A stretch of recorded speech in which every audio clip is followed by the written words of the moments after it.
लेन then हुए उसको record करना। उसको रिकॉर्ड करते हैं हम कैश बुक में, जर्नल में, लेजर में। जैसे लेजर है, इसमें लेजर में हम पार्टी का खाता खोलते हैं।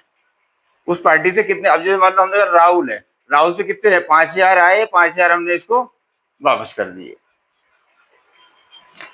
किस कंपनी से कितना लेन देन हुआ हमारा, हीरो एजेंसी से हमने मोटरसाइकिल खरीदी 1,00,000 रुपए की, तो उसको कब कब कितने भुगतान करा, ये सब हमें क्या लेजर से मिलेगा।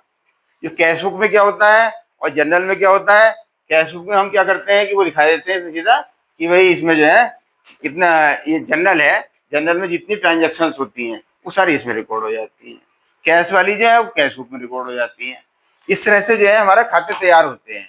खाते तैयार करने के बाद जो है हम इसकी बैलेंस शीट बनाते हैं। उससे पहले ट्रायल बैलेंस बनाते हैं, उसके बाद बैलेंस शीट बनाते हैं। उसके बाद ये देखते हैं कि हमारे बिजनेस को कितना प्रॉफिट हुआ, कितना लॉस हुआ।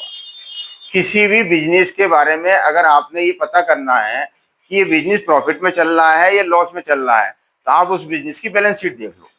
आप बैंक से लोन लेना चाहते हो तो बैंक वाला क्या कहेगा आपसे कि वे बैलेंस शीट लाओ पिछले 3 सालों की।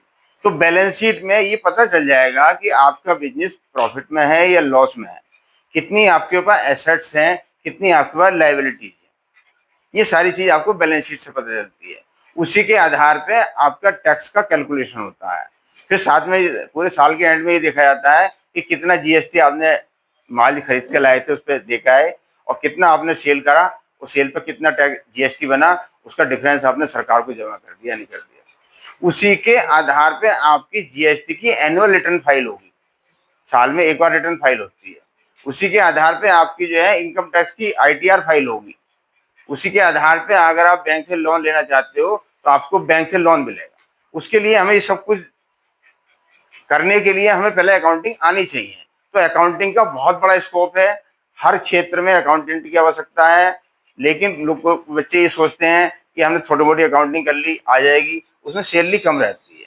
जिन बच्चों ने कभी कम सैलरी पे ज्वाइन करा था, आज वो बच्चे 1,00,000 रुपए, 1,50,000 रुपए, 2,00,000 रुपए सैलरी पे पहुंच गए हैं, यानी उस फैक्ट्री में मैनेजर बन गए हैं।